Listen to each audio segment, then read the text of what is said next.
Indo-British Advanced Pain Clinic, Noppimayam Surgery Duram. For appointments 9155515563.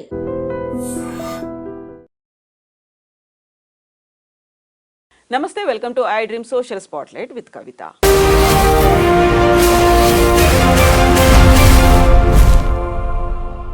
తెలంగాణలో కులగణన మొదలైపోయింది. కులగణన ఒక ఎక్స్రే లాంటిది, సమాజంలో ఉన్నటువంటి రుగ్మతల్ని అది హైలైట్ చేసి చూపిస్తుంది అనేది రాహుల్ గాంధీ చెప్పినటువంటి వ్యాఖ్యలు. అయితే కులగణన అనగానే ఎందుకని బోల్డ్ అని అభ్యంతరాలు, అనుమానాలు వ్యక్తమవుతున్నాయి.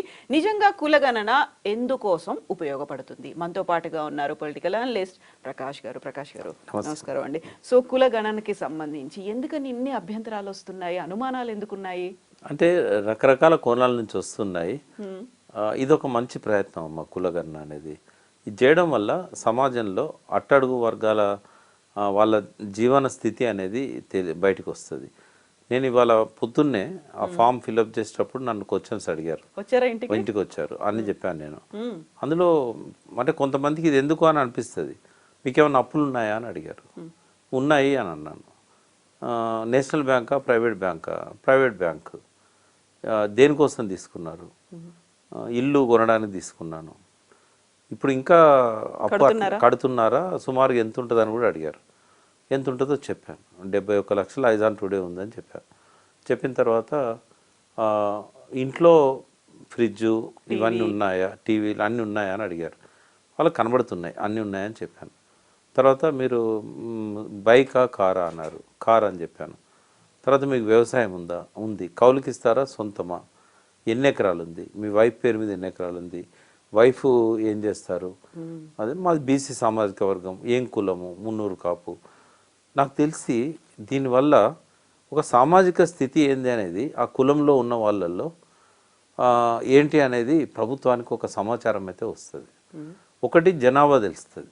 బీసీలు ఎంతమంది ఉన్నారు అక్యురేట్గా వస్తుంది. మా అమ్మాయి ఉంది, మీకు ఎంతమంది పిల్లలు? ఒకతే. ఎక్కడ ఉంటారు? వేరే దగ్గర ఉంది. ఒకవేళ అమెరికాలో ఉంటారా, స్టేట్స్లో ఉంటారా? లేదు, ఇక్కడే ఉంటారు.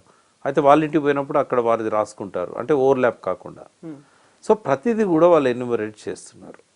దీన్ని అపోజ్ చేయడంలో అర్థం లేదు. కాకపోతే చిత్తశుద్ధిని శంకిస్తున్నారు కొందరు. అంటే ఇట్లే కాలం గడుపుతారా అంటే ఇది వాళ్ళకి ఇచ్చిన క్వశ్చన్ ప్రకారము రోజుకొక హార్డ్లీ ఒక 10 ఇంట్లో పోగలుగుతారు వాళ్ళు. అంతకంటే ఎక్కువ పోలేరు. అన్ని క్వశ్చన్స్ ఉన్నాయి, ఉండాలి కూడా. నేను అనేది ఏంటంటే ఇంకా వాళ్ళు అడిగినప్పుడు నేను కొన్ని అడ్వైజెస్ ఇవ్వాల్సింది ఇద్దామనేసరికి వాళ్ళు ఆ ఫామ్స్ ప్రింట్ చేసేసారు. కానీ ఇప్పుడు ఇచ్చిన క్వశ్చన్స్ అన్నీ కూడా అవసరమైనవి నేను భావిస్తున్నాను. ఆర్థిక, సామాజిక, రాజకీయ అన్ని సాంస్కృతిక కోణం కూడా అందులో ఉంటుంది. దానివల్ల క్యాలిక్యులేషన్స్ అయితే అన్ని కరెక్ట్ స్టాటిస్టిక్స్ అయితే వస్తాయి. దాన్ని మరి అనలైజ్ చేసి ఎవరికి ఏం కావాలి, రిజర్వేషన్ పరంగా నిజంగానే ఈ సామాజిక వర్గంలో ఎంతమంది కార్లు వాడుతున్నారు, ఎంతమంది బంగ్లాలు ఉన్నాయి, ఎంత పర్సెంటేజు. ఇప్పుడు అంటారు 300 కాపులకి ఏంది బాగా వాళ్ళు ఫార్వర్డ్ క్లాస్లో ఉండాల్సిన వాళ్ళని బీసీలు ఎందుకు పెట్టారంటారు. అంటే 300 కాపులు అందరు అట్లున్నారా? లేరు. జీవనోపాధి పోయి నీళ్లు లేక 50 ఏళ్ళు సమైక్య రాష్ట్రంలో బోర్లేసి ఆత్మహత్యలు చేసుకున్నది ఎక్కువ 300 కాపులే. వ్యవసాయం చేసేవాళ్ళు ఎక్కువ చనిపోయారు. వ్యవసాయం చేసేవాళ్ళు కాపులే ఎక్కువ ఉన్నారు. సో ఇదంతా తెలవాలంటే ఈ సర్వే అవసరము. కాకుంటే నెక్స్ట్ ఫేజ్ ఏంది? ఈ సర్వే వచ్చిన తర్వాత లోకల్ బాడీస్లలో రిజర్వేషన్ పెంచుతారా? 23% ఏదైతే ఇప్పుడు లోకల్ బాడీస్లలో బీసీలకు ఇచ్చారో దాన్ని పెంచాలనేది బీసీలు కోరుకుంటున్నారు. అది స్టాటిస్టిక్స్ ప్రకారం 52% ఉంటారు అనేది సకల జనుల సర్వే జరిగినప్పుడే అందులో ఉంది. అది 52% అనేది. అప్పుడు బీసీ కమిషన్ పెద్దలు బిఎస్ రాములు వీళ్ళంతా కూడా ఆ రిపోర్ట్ చదివి చెప్పారు మాలాంటి వాళ్ళతో 52% ఉన్నారు బీసీలని. ఇప్పుడు అదే దీని ద్వారా వెల్లడైతే బీసీలలో ఒక ఆత్మస్థైర్యం వస్తుంది, ఒక మనోధైర్యం వస్తుంది. అయితే దీని వెనకాల ఉన్న రాజకీయ కోణం ఏంది? రాహుల్ గాంధీ ఇచ్చిన డైరెక్షన్ కానీ రేవంత్ రెడ్డి తీసుకున్న డైరెక్షన్ కానీ వాళ్ళ కమ్యూనిటీ ఫీలింగ్ తీసుకొచ్చి కేసీఆర్ను కొట్టగలిగారు. ఎవ్వరికి మింగుడు పడకుండా ఈ ఎలక్షన్స్లో ప్లే చేసింది మొత్తం క్యాస్ట్. అదొక డామినేటింగ్ క్యాస్ట్ తెలంగాణలో. ఆ క్యాస్ట్ను పోలరైజ్ చేయడంలో రేవంత్ రెడ్డి సక్సెస్ అయ్యాడు. ఆయన ఎఫర్ట్ ఒక 6-7 సంవత్సరాల నుంచి పెట్టాడు. ఆయన జైల్లో కూర్చొని ఆలోచించింది కూడా అదే. ఈ తెలంగాణ మనది, మనం ఎంత పర్సెంటేజ్ ఉన్నాం అనేది ముఖ్యం కాదు. ప్రతి ఊర్లో ఓకల్ సెక్షన్లో మనం, డబ్బున్నోళ్ళం మనం, అన్ని పార్టీలుగా మనం స్కాటర్ అయిపోయి ఈ 0.4 ఉన్న కమ్యూనిటీకి మనం అప్పచెప్పాం పాలన. ఓపెన్గా కూడా ఎన్నోసార్లు మాట్లాడారు. ఉత్తమ్ కుమార్ రెడ్డి కూడా అన్నాడు. అయితే ఇటువంటి పరిస్థితి నుంచి ఆ క్యాస్ట్ పోలరైజేషన్ తీసుకొచ్చి అధికారంలోకి రావడానికి అది ప్రధాన కారణం కూడా అని చెప్పొచ్చు. అంత చెడ్డ పనులేం కేసీఆర్ ప్రభుత్వం చేయలేదు, ప్రజలకు సంబంధించిన చాలా చేశారు. బట్ ఈ సామాజిక ఏకీకరణ అనేది ఏదైతే జరిగిందో అది టాప్ 5 రీజన్స్లో మనం ఒకటిగా పెట్టవచ్చు. కేసీఆర్ పడిపోయింది ఎందుకు, ఇన్ని మంచి పనులు చేసి దేశమంతా కూడా కేసీఆర్ దిక్కు చూసింది. ఒక మంచి సీఎం అక్కడ ఉన్నాడు మీకు అని. ఎప్పుడైనా ఢిల్లీ పోయినా ఎక్కడ పోయినా ఎక్కడి నుంచి వస్తున్నారు తెలంగాణ అంటే ఓ KCR is a good chief minister కదా, నీళ్ళు ఇస్తున్నాడు, అన్నీ చేస్తున్నాడు, రైతులను చూస్తున్నాడు. అటువంటి వ్యక్తి ఓడిపోవడానికి ప్రధానమైన కారణాలలో ఈ పోలరైజేషన్. అయితే ఎప్పటికీ ఒకటే నడుస్తుందా? కాబట్టి నెక్స్ట్ టార్గెట్ కాంగ్రెస్ పార్టీది ఏంటంటే బీసీ పోలరైజేషన్. తీర్మార్ మల్లన్న ఇలా ముందుండి నడిపిస్తున్నా కూడా, ఆయన వ్యక్తిగతంగా ఆయన యొక్క ఎజెండా ఉన్నా కూడా రేవంత్ రెడ్డి గవర్నమెంట్ దాన్ని హైజాక్ చేసి ఆ బీసీ ఇష్యూను కాంగ్రెస్ పార్టీ ఎజెండాలోకి తీసుకొస్తున్నారు. వాస్తవంగా ఏంటంటే బీజేపీ తీసుకొచ్చింది ఫస్ట్. బీజేపీ గెలిస్తే మేము బీసీని ముఖ్యమంత్రి చేస్తామని అన్నారు. అన్నట్టే ఈటల రాజేందర్ను దాని క్యాంపెయిన్ కమిటీ చైర్మన్ ఇవన్నీ చేశారు. బండి సంజయ్ని అంతకుముందు అధ్యక్షునిగా పెట్టారు. ఒక నమ్మకాన్ని క్రియేట్ చేయగలిగింది బీజేపీ. బట్ ఎలక్షన్ కంటే ముందు బండి సంజయ్ని తప్పేయడం వల్ల ఇక నమ్మకుంటాయి. రాజేందర్ పరిస్థితి కూడా గంతే అవుతుంది. వీళ్ళు నిజంగానే అట్లా చేయదలుచుకుంటే బండి సంజయ్నే కంటిన్యూ చేసి ఉంటే, ఆయననే ముఖ్యమంత్రిగా ప్రకటించి ఉన్నా కూడా జనంలో ఆ పోలరైజేషన్ వచ్చింది. పర్టికులర్ కాపు సమాజంలో ఎక్కడికి పోయినా కాపులు ఏ పార్టీలో ఉన్నా కూడా బండి సంజయ్ని ఎత్తుకెత్తుకున్నారు. ఆయన పోయిన ప్రతి పాదయాత్ర సక్సెస్ అయింది అని అంటే బీజేపీది కాదు. బీజేపీ అక్కడ కార్యకర్త లేని కాడ కూడా బండి సంజయ్ పాదయాత్ర సక్సెస్ అయిందంటే బీసీలు ప్రధానంగా కాపులు, మున్నూరు కాపులు. అటువంటి స్థితిలో ఆయన వెనుక తప్పేయడం వల్ల బీజేపీ మీద నమ్మకం పోయింది బీసీలకు. చాలామంది బీసీ నాయకులు ఆ పార్టీ నుంచి బయటకు వచ్చేసారు. ఇప్పుడు రాజేందర్ కూడా నిజంగానే తన చీఫ్ మినిస్టర్గా ప్రకటించినా కూడా ఆ స్థాయికి పార్టీ ఎదుగుతుందా అనేది కూడా రాజేందర్కున్న సహజమైన డౌట్. అది చంద్రబాబు నాయుడు దిగిపోయే ముందు బీసీ కృష్ణయ్యకు టికెట్ ఇచ్చి మేము బీసీ కృష్ణయ్యని ముఖ్యమంత్రి చేస్తామని ప్రకటించాడు. కానీ అది సాధ్యమయ్యేదా? సరే, నమ్మకంతో ఎమ్మెల్యేని అయితే చేశారు వాళ్ళు. కానీ ఈ బీజేపీ అటర్ ఫ్లాప్ అయింది. ఇక కేసీఆర్ గారికి అయితే కేటీఆర్ గారికి ఆ బీసీలు అందరినీ పోలరైజ్ చేయాలి, బీసీలకు ఒక నాయకత్వం ఇవ్వాలి అనే ఆలోచన ఉన్నట్టయితే ఇప్పటిదాకా కనబడలే. మొన్న మధ్య మా అందరినీ పోయి సర్వే చేసి రండి తమిళనాడులో అది ఇది అని అన్నారు. ఆ తర్వాత మళ్ళీ సప్పుడు లేదు. మేము మా తరఫున పోయిన వాళ్ళకి వెళ్ళి ఒక అతను అందరితో మాట్లాడి రిపోర్ట్ కూడా ఇచ్చాడు. తర్వాత మళ్ళీ కదలిక లేదు. ఓ పక్కన వీళ్ళంతా బీసీ బీసీ అంటుంటే కూడా రేవంత్ రెడ్డి హైజాక్ చేస్తున్నాడు. ఇప్పుడు ఆయనకు పోటీ లేదు. టీఆర్ఎస్ ఆ విషయంలో చేయాల్సినంత చేయట్లేదు, చేయాలని కోరుకుంటున్నాను నేను.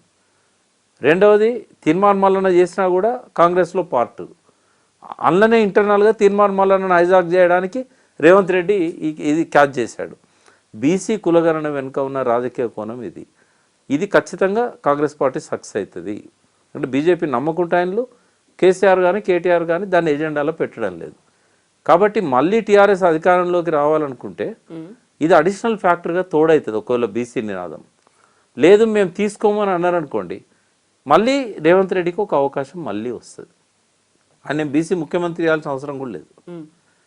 ఆ బీసీల సర్వే చేయించి వాళ్ళ స్థితిగతి ఎట్లుందో తెలుసుకొని ప్రజలకు చెప్పి కొన్ని సంక్షేమ పథకాలు బీసీల కోసం పెట్టగలిగితే, కొన్ని మాడిఫై చేయగలిగితే, బీసీలకు టికెట్లు ఇచ్చేటప్పుడు పెద్దపీట వేస్తే 153 వస్తున్నాయి. నెక్స్ట్ ఇవి 34 సీట్లు పెరుగుతున్నాయి కదా, డీలిమిటేషన్ అయిపోతే 153లో ఖచ్చితంగా ఆయనే ఒక 50 వరకు బీసీలకు కనుక ఇవ్వగలిగింది అనుకోండి, మళ్ళీ ఒకసారి కాంగ్రెస్ వైపు టర్న్ అవుతారు. అంటే ఇది చేతులారా కాంగ్రెస్ దిక్కు బీసీలను నెడుతుంటే నిర్లిప్తంగా చూస్తూ కూర్చుంటున్నాయి బీజేపీ కానీ టీఆర్ఎస్ కానీ. సరే, ఇప్పుడు ఎన్నికలున్నాయంటే ఇవన్నీ గుర్తుంటాయి కదా. ఎవరికి గుర్తున్నా లేకున్నా బీసీలకు మాత్రం తమ కోసం కష్టపడ్డోళ్ళు ఎవరు, గతం నుంచి లేని కులగణన ఎజెండా మీద తీసుకొచ్చింది ఎవరు, రేపు రిజర్వేషన్స్ కనుక ఆయన పెంచిండు అనుకోండి, కేసీఆర్ పాలనలో తగ్గినాయి, 23కి వచ్చింది కేసీఆర్ పాలనలో. రేవంత్ రెడ్డి ఇప్పుడు 23 నుంచి 27 చేశాడు అనుకోండి, డెఫినెట్గా రేపు లోకల్ బాడీస్లలో ప్లస్ పాయింట్ అవుతుందా కాదా? కొత్త నాయకత్వం వస్తుందా రాదా? ఆ నాయకత్వం ఇంకో 5 ఏళ్ళు ఉంటుంది కదా. ఆ 5 ఏళ్లలో వాళ్ళే కదా నెక్స్ట్ పోలరైజ్ చేసేది, ఎలక్షన్లలో ఓట్లు వేయించేది. మరి సబ్జెక్టివ్ ఫ్యాక్టర్స్ని కూడా మర్చిపోతే ఎట్లా? కాబట్టి ఈ విషయంలో నాకు సివియర్ అంటే క్రిటిసిజం అవుతుంది టీఆర్ఎస్ పట్ల, బీజేపీ పట్ల. మీరు ఎందుకు నిర్లిప్తంగా ఉన్నారు? ఎందుకు వదిలిపెడుతున్నారు బాల్ని? ఆయన కోర్టులోకి ఎందుకు నెట్టారు, రేవంత్ రెడ్డి కోర్టులోకి? ఇప్పుడు అది మాట్లాడకుండా ఆయన చేసే పనిని తిట్టారనుకోండి, ఇంకా బీసీలకు మండుతుంది. అయితే ఇప్పటిదాకా బీసీల్లో ఉన్నటువంటి ఒకే ఒక అసహనం ఏంటంటే మమ్మల్ని కేవలం ఓటు బ్యాంక్ రాజకీయాల కోసమే వాడుకున్నారు, అవకాశాలు ఇవ్వలేదు, రాజకీయంగా కావచ్చు మిగతా దేంట్లోనూ అవకాశాలు రాలేదు. బట్ ఇప్పుడు ఈ కులగణన తర్వాత నిజంగానే చిత్తశుద్ధి అనేది ఉంటుంది, వాళ్ళకి రావాల్సినటువంటి అవకాశాలు కావచ్చు, అవసరాలు ఏమున్నాయో అవన్నీ తీర్చగలుగుతారు, భవిష్యత్తు బాగుంటుంది అనేటువంటి ఒక నమ్మకం వచ్చిందా? కొట్లాడగలిగే శక్తి వచ్చింది, కొట్లాడితే గెలుస్తామనే నమ్మకం వచ్చింది. కాకపోతే బీసీలో ఉన్న మైనస్ పాయింట్ ఏంటంటే ఐక్యత అనేది ఒక పెద్ద ఛాలెంజ్. అది ఫస్ట్ ఏంటంటే ఏ కులానికి ఆ కులము ఐక్యత కావడంలోనే వైఫల్యం ఉంటుంది. ఇతర కులాలను కలుపుకోవడంలో అంత బ్రాడ్ మైండెడ్ ఉండదు. ఎన్నిసార్లు చెప్పినా కూడా వాళ్ళ లోపల ఇంకా చిన్న చిన్న పదవుల కోసం కొట్లాటలు పెట్టుకుంటారు. ఒక అధ్యక్షుడు ఉంటాడు, లాస్ట్ 30 ఏళ్ళ నుంచి ఆయనే అధ్యక్షుడు ఉంటాడు ఆ కులంకి. ఇక ఆయనే చెలాయిస్తూ ఉంటాడు, పెద్ద మనిషి పంచాయతీ చెప్పడానికి, పెళ్లిలో పోవడానికి. ఆ చిన్న చిన్న ఫాల్స్ ప్రెస్టేజ్ కోసము కులాన్ని బలి చేస్తున్నారు. ఇది ఈ కులం ఆ కులం అనేది లేదు, అన్ని కులాల్లో గదే ఉంది. పేపర్లో స్టేట్మెంట్ చూసుకోవాలి, సెల్ఫీలు దిగాలి, ఫేస్బుక్లో పెట్టుకోవాలి, తను గొప్ప నాయకుడు అనుకోవాలి, మళ్ళీ ఎలక్షన్ వచ్చినప్పుడు ఇంకొంత నామినేషన్ వేయకుండా కట్టడి చేయాలి, మళ్ళీ తనే ప్రకటించుకోవాలి. ఒకవేళ రాష్ట్రంలో అధ్యక్షుడు ఉండే అవకాశం లేకపోతే ఆల్ ఇండియా అని ప్రకటించుకుంటాడు. అంటే ఇటువంటి సంస్కారం వీళ్ళ లోపల ఉంటే ఇంకెన్నడూ బీసీలు పోలరైజ్ అవుతారు?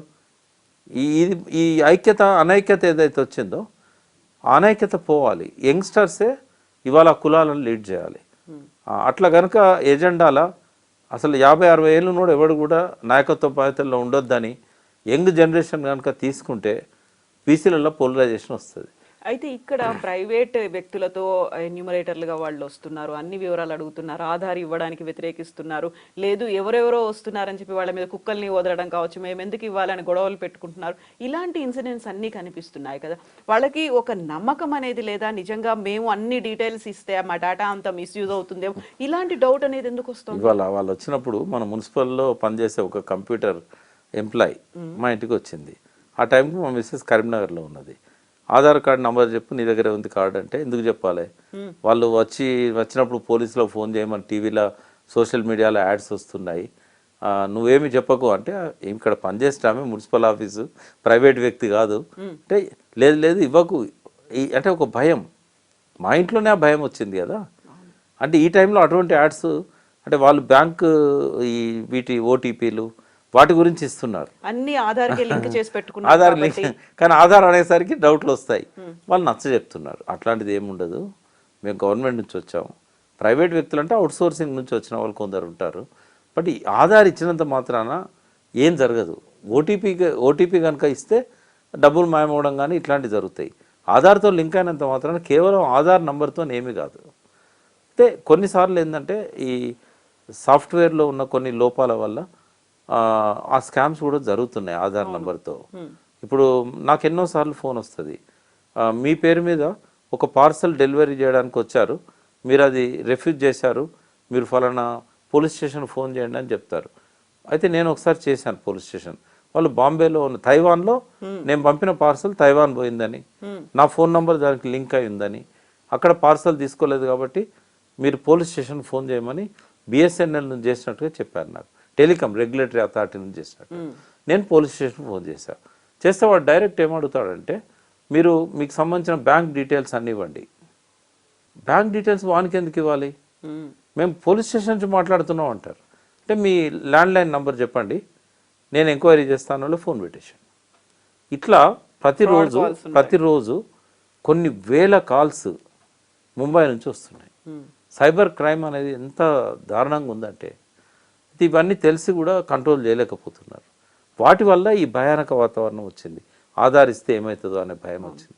ఈ కుక్కలను వదిలిపెట్టుడు ఇట్లాంటివి ఏదైతే ఉన్నాయో ఇది కొంచెం పొలిటికల్ డ్రామా. ఎందుకంటే ప్రజల్లో కొంత అసహనం ఉన్నది.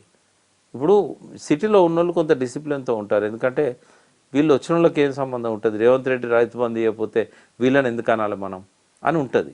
కానీ గ్రామస్తులకు ఎట్లుంటుంది అంటే, మేము నమ్మి ఓటేస్తే మాకు రైతు బంధు ఇస్తలేడు, ఇంకా గవర్నమెంట్ అని చెప్పి వచ్చిందా అని చెప్పి తిడతారు. అది అక్కడక్కడ జరుగుతుంది, దానికి రాజకీయ రంగం పులిమొద్దు. వాళ్ళ సమయస్ఫూర్తితోని వాళ్ళని ప్రశాంతంగా వాళ్ళని నచ్చజెప్పి ఇది చేయడం వల్ల మీ బీసీలకు ఉపయోగం ఉంటుందమ్మా, ఇట్లా మీకు ఇప్పటిదాకా అన్యాయం జరుగుతున్నది, మీరు సంఖ్య ఏందో తెలియదు ఇప్పటిదాకా, ఇది మీ కులానికి మీ కుల సభ్యులకు లాభం అవుతుంది అని అట్లా చెప్పగలిగితే వాళ్ళు కన్విన్స్ అవుతారు. ఈ చిన్న చిన్న ఇన్సిడెంట్లను చూసుకొని రాజకీయ ప్రయోజనాల కోసం ఇవి హైలైట్ చేసి పెద్ద పెద్ద వార్తలు వేసి ఒక వ్యతిరేకత వస్తుంది కులగణన మీద అని చెప్పడం కరెక్ట్ కాదు. కులగణన ఆపే ప్రయత్నాల్లో ఇది ఒక భాగమని అనుకోవాల్సి వస్తుంది. వాళ్ళు రాజకీయ ప్రయోజనాల కోసం చేసినా కూడా కులగణన అడ్డుకోవడం అనేది అయితే నేను వ్యతిరేకిస్తాను. Thank you so much Prakash garu. Thank you అండి.